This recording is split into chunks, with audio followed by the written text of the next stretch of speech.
আসসালামু আলাইকুম ওয়া রাহমাতুল্লাহ। আসরের নামাজের পর ফজরের নামাজের পর এই সময়টা আল্লাহ তাআলার কাছে অনেক দামি সময়। যদি এই সময় ছোট ছোট কয়েকটি আমল করতে পারেন তাহলে আপনার জন্য কতগুলো পুরস্কার আপনি জানলে অবাক হয়ে যাবেন।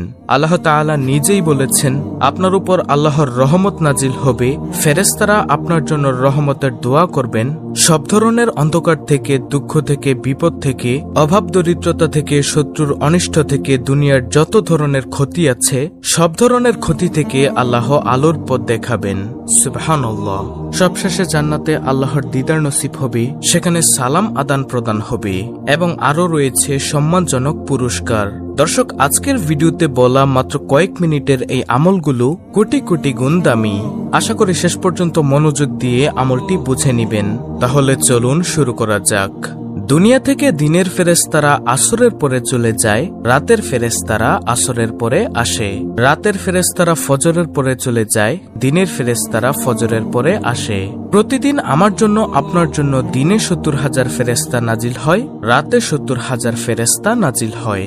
যে ফেরেশতা আজকে আপনার জন্য ডিউটি করেছে তারা আগে কখনো ডিউটি করেনি, কিয়ামত পর্যন্ত আর কখনো ডিউটি করবেও না। তাহলে প্রিয় দর্শক, এবার চিন্তা করুন এই ফেরেশতারা কত হাজার বছর ধরে অপেক্ষায় ছিল আজকের ডিউটির জন্য। এদেরকে বানানোর পর আল্লাহ তাআলা যেন একটা চিরকুট লিখে দিয়েছেন যে অমুক সালের অমুক তারিখে অমুক দিনে তোমার ডিউটি। এই কাগজটা নিয়ে সে অপেক্ষায় ছিল হাজার হাজার বছর ধরে। আজকে যখন তাদের ডিউটির দিন এসেছে তারা কি পরিমাণে খুশি হয়েছে চিন্তা করুন। তারা খুশি এই কারণে যে তাদেরকে এই দিনের জন্যই বানানো হয়েছিল। সূরা বনী ইসরাইলের ৭৮ নং আয়াতে আল্লাহ তাআলা বলেন, ওয়া কুরআনাল ফাজরি ইন্না কুরআনাল ফাজরি কানা মাশহুদা। আর ফজরে কোরআন পাঠের স্থায়ী নীতি অবলম্বন করো, কেননা ফজরের কোরআন পাঠে উপস্থিত থাকা হয়। এ আয়াতের সম্পর্কে রাসূলুল্লাহ সাল্লাল্লাহু আলাইহি ওয়াসাল্লাম ইরশাদ করেন, এ সময় রাতের ফেরেশতারা এবং দিনের ফেরেশতারা উপস্থিত হয়। তিরমিজি শরীফ ৩১৩৫ নম্বর হাদিস। দর্শক, বুখারী শরীফের ৫৫৫ নং হাদিসের বর্ণনা, যে ফেরেশতারা রাতে তোমাদের সাথে ছিল তারা আল্লাহর কাছে চলে যান। তখন আল্লাহ তাআলা তাদের জিজ্ঞাসা করেন, অথচ আল্লাহ তাদের সম্পর্কে বেশি জ্ঞান রাখেন। আল্লাহ বলেন, তোমরা আমার বান্দাদের কি অবস্থায় রেখে এসেছ? ফেরেশতারা জবাবে বলেন, আমরা তাদেরকে এ অবস্থায় রেখে এসেছি যে তারা সালাত আদায় করছে, এবং আমরা তাদের কাছে গিয়েছি এমন অবস্থায় যে তারা সালাত আদায় করছে। এমনটি আত-তারগিব ওয়াত তারহিবের ৪৬৩ নং হাদিসের বর্ণনা।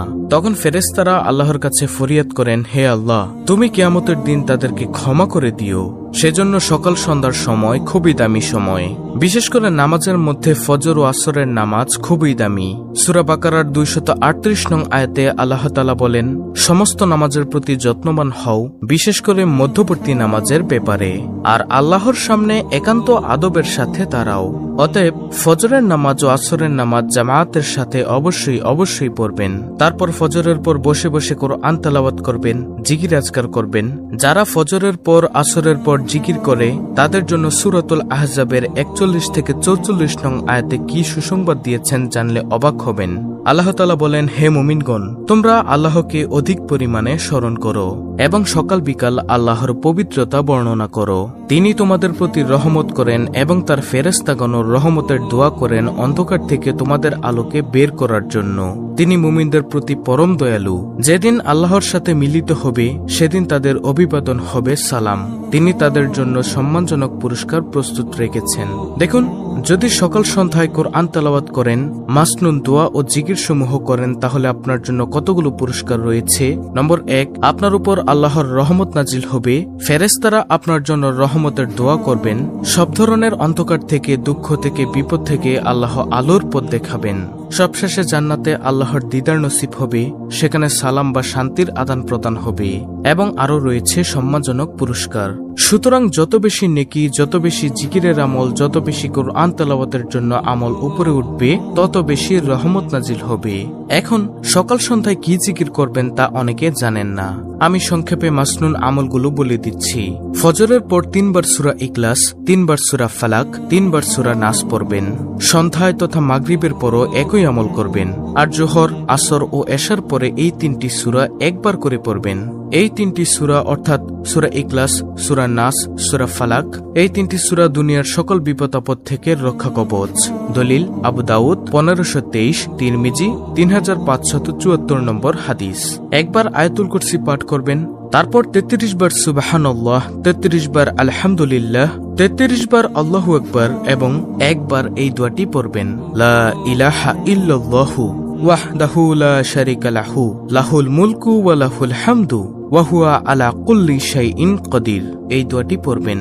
এই তাসবিহ পড়ার সাথে সাথে সমুদ্রের ফেনা পরিমাণ গুনাহ থাকলেও তা আল্লাহ তাআলা ক্ষমা করে দিবেন। এরপর একবার পড়বেন, আল্লাহুম্মা আইন্নি আলা যিকরিকা ওয়া শুকরিকা ওয়া হুসনি ইবাদাতিক। অর্থ, হে আল্লাহ, আপনার স্মরণে, আপনার কৃতজ্ঞতা প্রকাশে এবং আপনার উত্তম ইবাদতে আমাকে সাহায্য করুন। আবু দাউদ 1522 নম্বর হাদিস। নবীজি সাল্লাল্লাহু আলাইহি ওয়াসাল্লাম তার সাহাবী মুয়াজ বিন জাবালকে বলেন, হে মুয়াজ, তুমি জীবনেও এই দোয়াটি ছাড়বে না, অর্থাৎ উপরে বলা এই দোয়াটি। সুতরাং যারাই এই হাদিস শুনছেন তাদের কাছে অনুরোধ, আপনারও জীবনে এই দোয়াটি ছাড়বেন না। এরপর ফজরের নামাজের পর 3 বার পড়বেন, সুবহানাল্লাহি ওয়া বিহামদিহি আদাদা খালকিহি ওয়া রিদা নাফসিহি ওয়া জিনাতা আরশিহি ওয়া মিদাদা কালিমাতিহি। অর্থাৎ আল্লাহর প্রশংসা সহ তার পবিত্রতা ঘোষণা করি, সৃষ্টির সংখ্যা পরিমাণ, তার নিজ মর্জি অনুযায়ী তার আরশের ওজন বরাবর ও তার বাণীসমূহের সমান সংখ্যক প্রশংসা। মুসলিম 2726 নম্বর হাদিস, তিরমিজি 3555 নম্বর হাদিস। তারপর সকাল সন্ধ্যা 3 বার করে পড়বেন, আউযু বিকালিমাতিল্লাহিত তাম্মাতি মিন শাররি মা খালাক। অর্থ, আমি আল্লাহর পরিপূর্ণ কালেমার দ্বারা প্রত্যেক শয়তান, বিষাক্ত প্রাণী এবং প্রত্যেক কুদৃষ্টির অনিষ্ট থেকে আশ্রয় চাইছি। দলিল মুসলিম শরীফের হাদিস, হাদিস নম্বর 2709। এই দোয়াটি পাঠ করলে আল্লাহর সৃষ্টি জগতের কেউ সারাদিন আপনার কোনো ক্ষতি করতে পারবে না, যেটা আপনারা থাম্বনেলে দেখতে পেয়েছেন। তারপর একবার সাইয়্যিদুল ইস্তেগফার পড়বেন। ক্ষমা প্রার্থনার এই শ্রেষ্ঠ দোয়াটি যদি কেউ সন্ধ্যাবেলায় পড়ে ওই রাতে মারা যায় অথবা সকালবেলায় পড়ে ওই দিনে মারা যায়, তাহলে সে জান্নাতি হবে। দলিল বুখারী শরীফের হাদিস, হাদিস নম্বর 6323। আর সাইয়্যিদুল ইস্তেগফারটি হলো, আল্লাহুম্মা আনতা রাব্বি লা ইলাহা ইল্লা আনতা খালাকতানি ওয়া আনা আবদুকা ওয়া আনা আলা আহদিকা ওয়া ওয়াদিকা মাসতাতু আউযু বিকা মিন শাররি মা সানাতু আবুউ লাকা বিনিআমাতিকা আলাইয়া ওয়া আবুউ লাকা বিযাম্মি ফাগফিরলি ফাইন্নাহু লা ইয়াগফিরুয যুনুবা ইল্লা আনতা। এটি হলো সাইয়্যিদুল ইস্তেগফার। স্ক্রিনশট নিয়ে মুখস্থ করে নেবেন। দর্শক, ভিডিওতে বলা আমলগুলো আপনারা দরকার পড়লে ভিডিওটি পুনরায় আবার দেখে মুখস্থ করে নেবেন। নিয়ম মাফিক আমল করলে ইনশাআল্লাহ অনেক সওয়াবের ভাগীদার হতে পারবেন। অত্যন্ত গুরুত্বপূর্ণ একটি ভিডিও। ভিডিওটি ভালো লাগলে অবশ্যই চ্যানেলটিকে সাবস্ক্রাইব করে বেল বাটন অল বাজিয়ে দিবেন।